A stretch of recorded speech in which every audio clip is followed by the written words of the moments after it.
अस्सलाम वालेकुम स्टूडेंट्स। इस वीडियो में हम डिस्कस करने वाले हैं कार्बोनाइल कंपाउंड्स की फ़िज़िकल प्रॉपर्टीज़ के बारे में, कार्बोनाइल कंपाउंड्स के स्ट्रक्चरल फीचर्स के बारे में।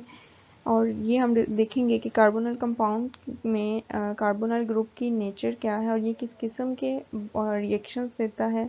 इसके अलावा हम देखेंगे एल्डिहाइड्स और कीटोन्स की जो रिएक्टिविटी है उसका कंपैरिजन करेंगे कि इनमें से कौन सा ज़्यादा रिएक्टिव है और उसकी रीज़न क्या है। इससे पहले पार्ट 1 में हमने प्रिपरेशन ऑफ कार्बोनाइल कंपाउंड्स को डिस्कस किया है। आप इसका जो पार्ट 1 है इस प्लेलिस्ट का उसको भी चेक कर सकते हैं। में हम डिस्कस कर चुके हैं प्रिपरेशंस को, यहाँ तक हमने लास्ट वीडियो में डिस्कस कर लिया है। इस वीडियो में हम देखने वाले हैं physical properties of aldehydes and ketones.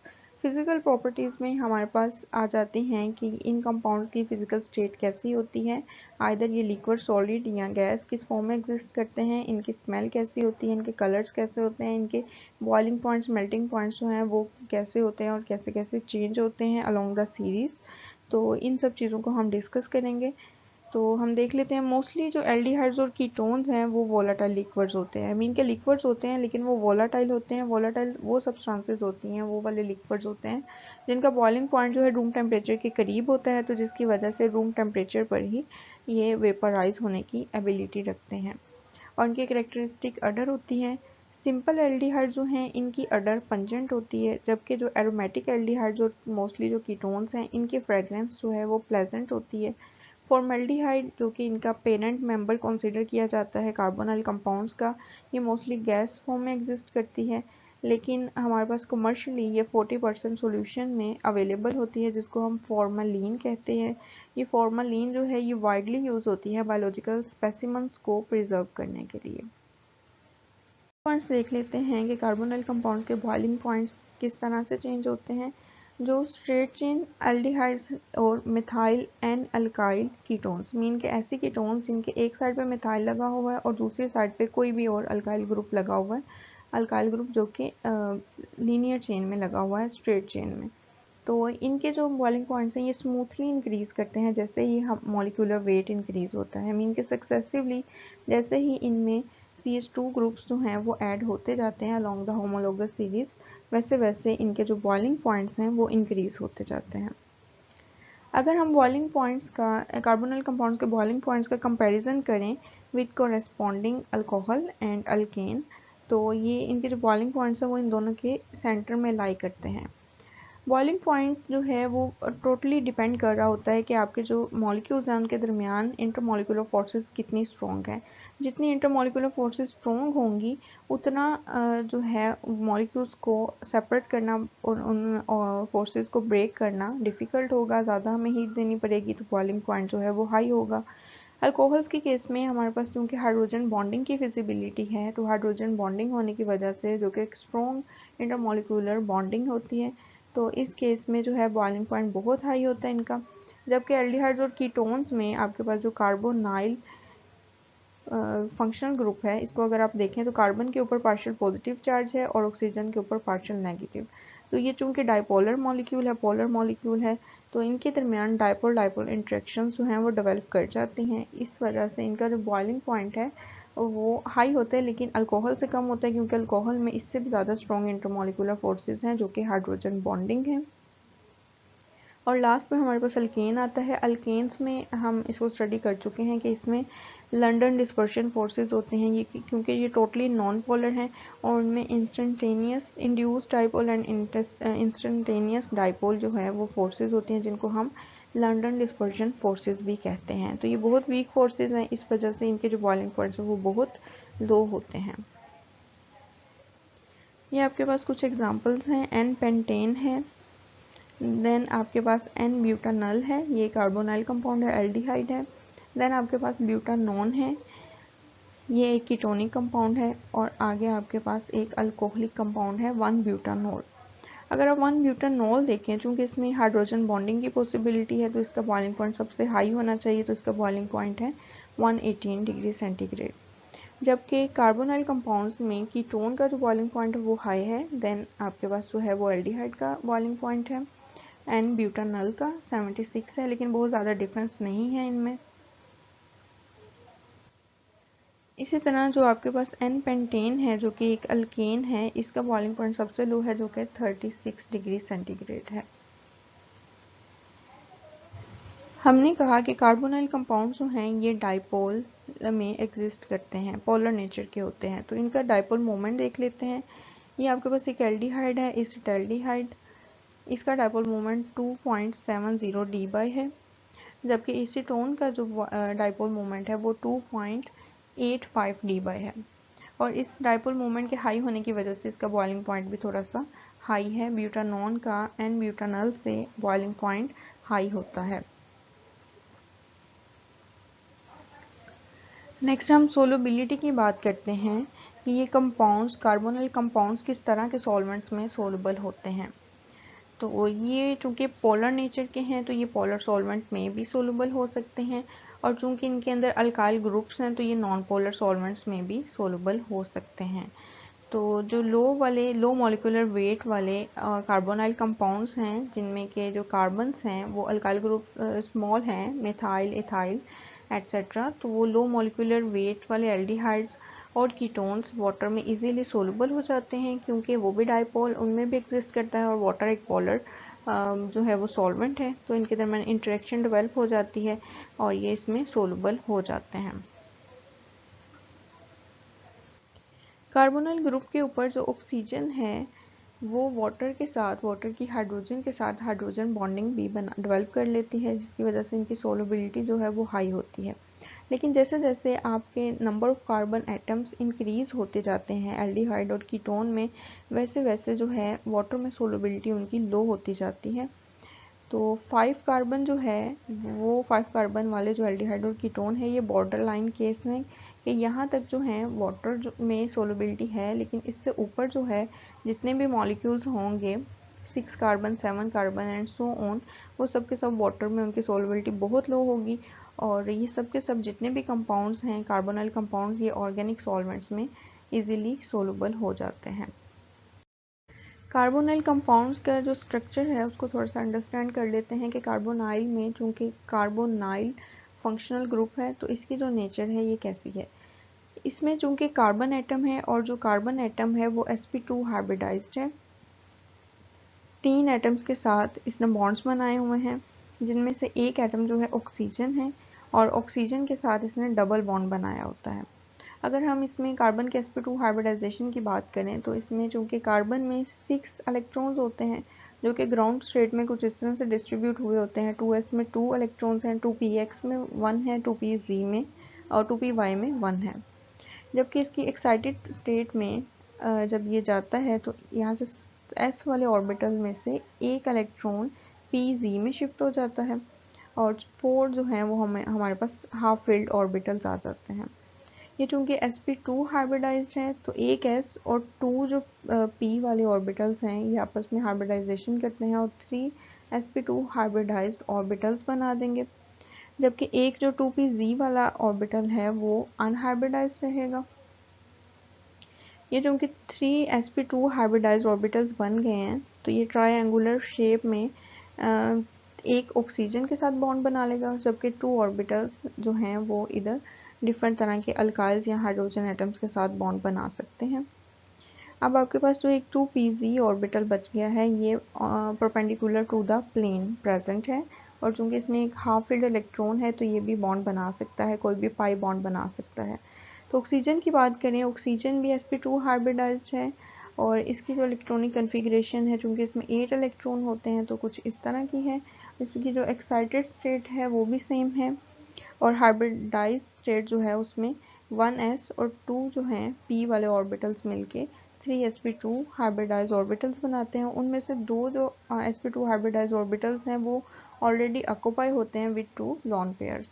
एक जो है वो हाफ फिल्ड होता है और वो जो हाफ फिल्ड वाला है वो यहाँ पर sp2 हाइब्रिडाइज ऑर्बिटल ऑक्सीजन के sp2 हाइब्रिडाइज ऑर्बिटल के साथ ओवरलैप करके एक सिंगल बॉन्ड बना देता है, जबकि इसके पास भी ऑक्सीजन के पास भी एक unhybridized half filled orbital present है जो कि perpendicular to the plane of bond formation है।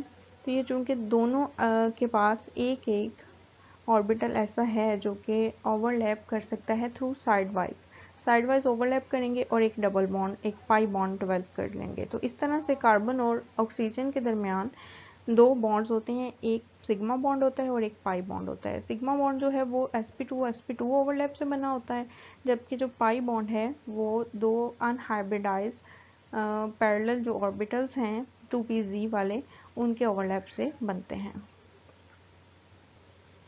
अब ये जो बॉन्ड्स हैं ये किस तरह से बनते हैं इसको हमने अंडरस्टैंड कर लिया है। नेक्स्ट स्टेप हमारे पास आता है कि अब कार्बन और ऑक्सीजन 2 एटम्स हैं, इनमें से जो ऑक्सीजन है उसकी इलेक्ट्रोनेगेटिविटी ज़्यादा है।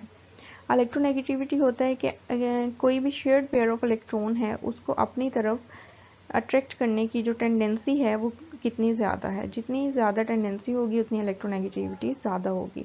तो ऑक्सीजन की इलेक्ट्रोनेगेटिविटी ज़्यादा है तो ये जो पाई बॉन्ड के इलेक्ट्रॉन्स हैं इसको ये अपनी तरफ अट्रैक्ट कर लेता है, जिसकी वजह से थोड़ा सा ये जो इलेक्ट्रॉन्स हैं ऑक्सीजन की तरफ टिल्ट कर जाते हैं और कार्बन के ऊपर, जिसकी वजह से पार्शियल पॉजिटिव चार्ज आ जाएगा, ऑक्सीजन के ऊपर पार्शियल नेगेटिव चार्ज आ जाएगा क्योंकि इसने इलेक्ट्रॉन्स को थोड़ा सा अपनी तरफ टिल्ट कर लिया। तो जिसकी वजह से ये बॉन्ड जो है ये पोलर हो गया, इसके ऊपर चार्जेस डेवलप हो गए हैं partial positive and partial negative, तो जिसकी वजह से इसमें पोलैरिटी इंड्यूस हो चुकी है। इस वजह से ये मॉलिक्यूल जो हैं ये पोलर इन नेचर होते हैं।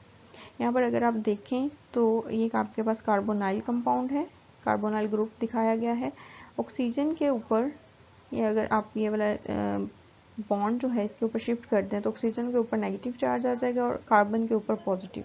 ये दो रेजोनेटिंग स्ट्रक्चर्स हैं और इनका जो रेजोनेंस हाइब्रिड है जो एक्चुअल में एग्जिस्ट करता है वो कुछ इस तरह का होता है कि ये जो बॉन्ड है, कुछ बॉन्ड जो है वो शिफ्ट हो चुका है ऑक्सीजन के ऊपर और कुछ बॉन्ड अभी भी कार्बन और ऑक्सीजन के दरमियान में है। तो ये कुछ इस तरह का जो है ये स्ट्रक्चर एग्जिस्ट करता है। ये बॉन्ड हाईली पोलर है और बहुत स्टेबल है। कार्बोनाइल कंपाउंड्स की रिएक्टिविटी को स्टडी करने से पहले हम कुछ एरोज को डिस्कस कर लेते हैं।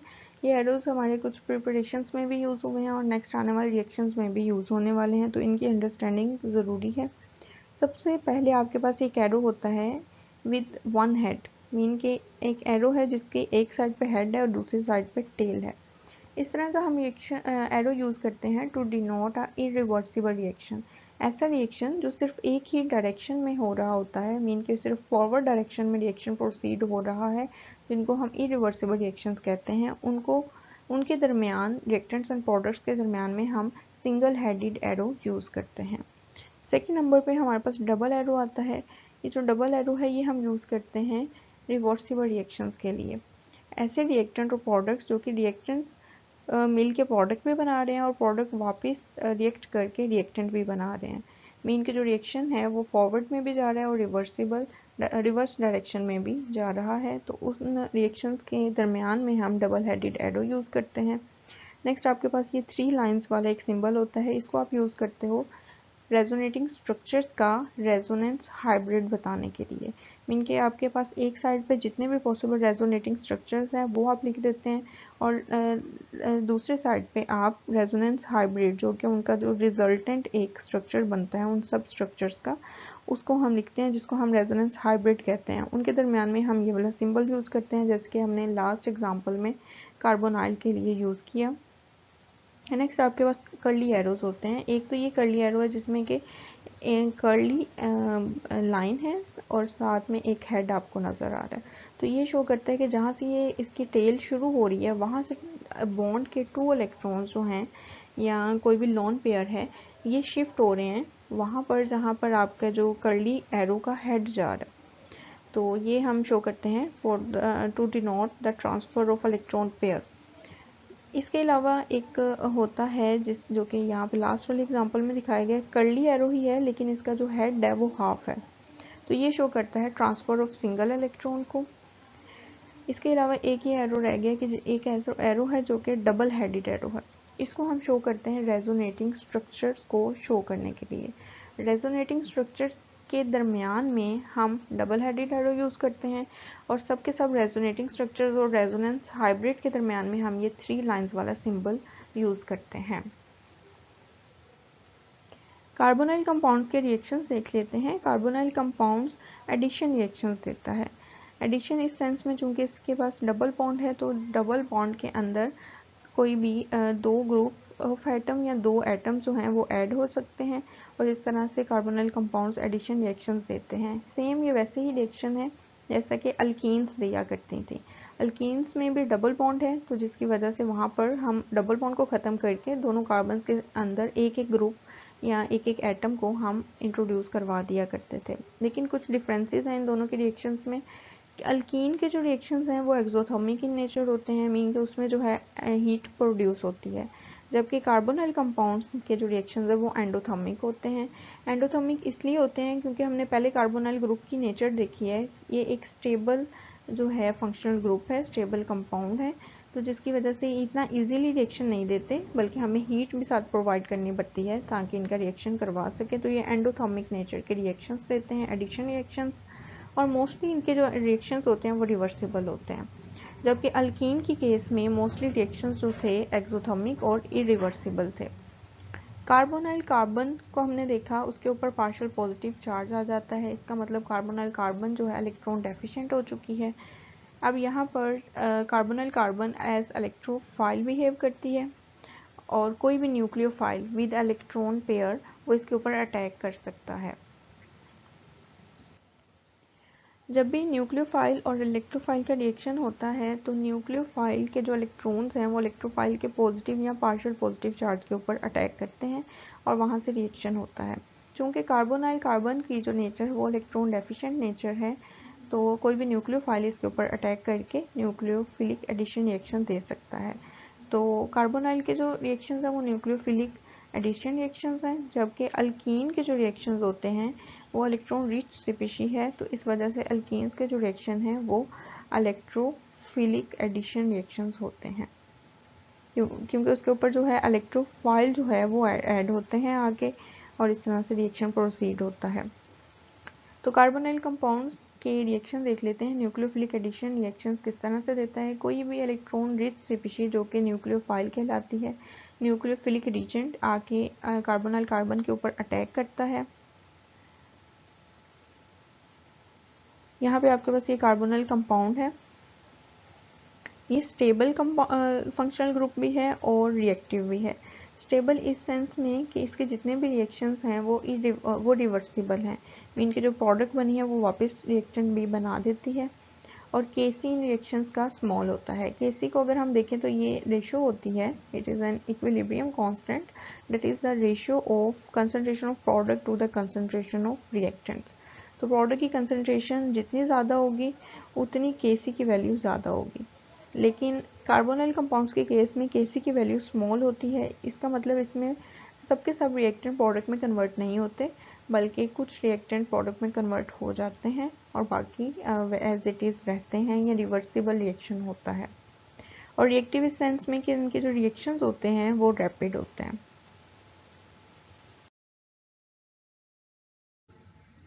कार्बोनाइल कंपाउंड्स के रिएक्शंस की बात कर रहे थे। फर्स्ट टाइप हमने देखी, carbonyl compounds nucleophilic addition reactions देते हैं। कोई भी न्यूक्लियोफाइल आके कार्बोनाइल कार्बन के ऊपर अटैक करता है और इस तरह से एडिशन पॉसिबल हो जाती है।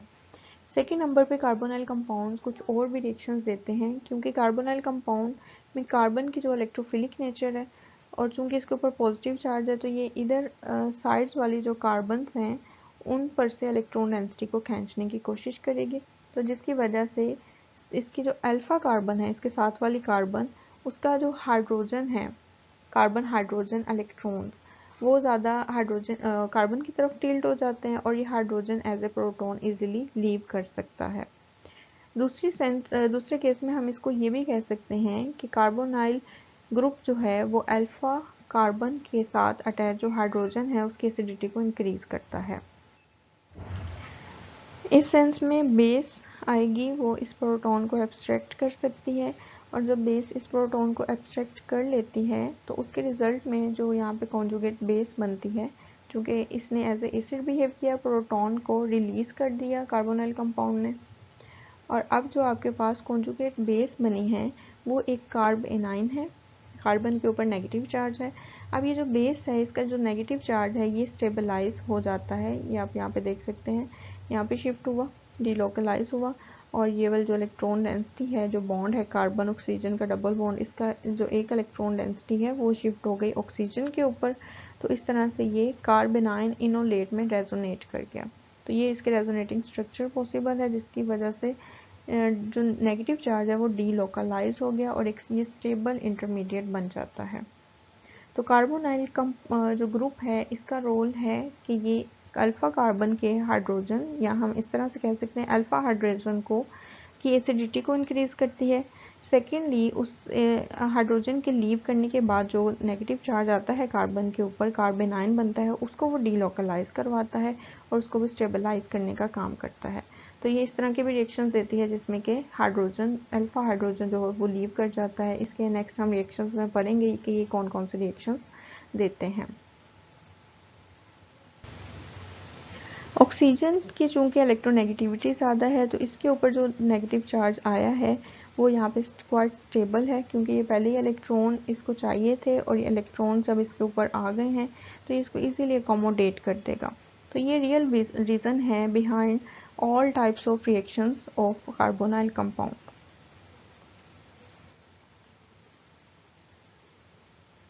इस वीडियो में हमारा लास्ट आज का टॉपिक है comparison of reactivity of aldehyde and ketone.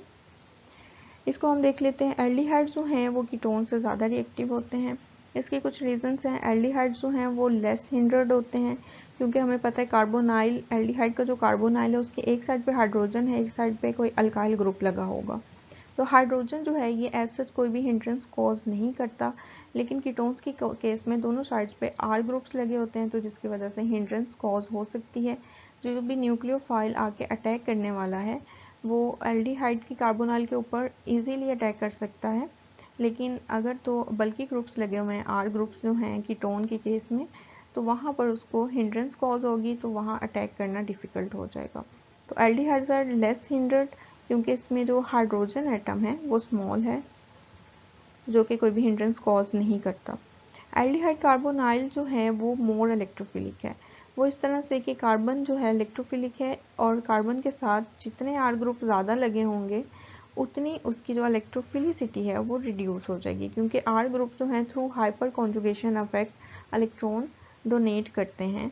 तो जिसकी वजह से कीटोन की केस में जो आर ग्रुप्स हैं इलेक्ट्रॉन डोनेटिंग नेचर होने की वजह से कार्बोनाइल कार्बन की जो इलेक्ट्रोफिलिसिटी है उसको डिक्रीज करते हैं।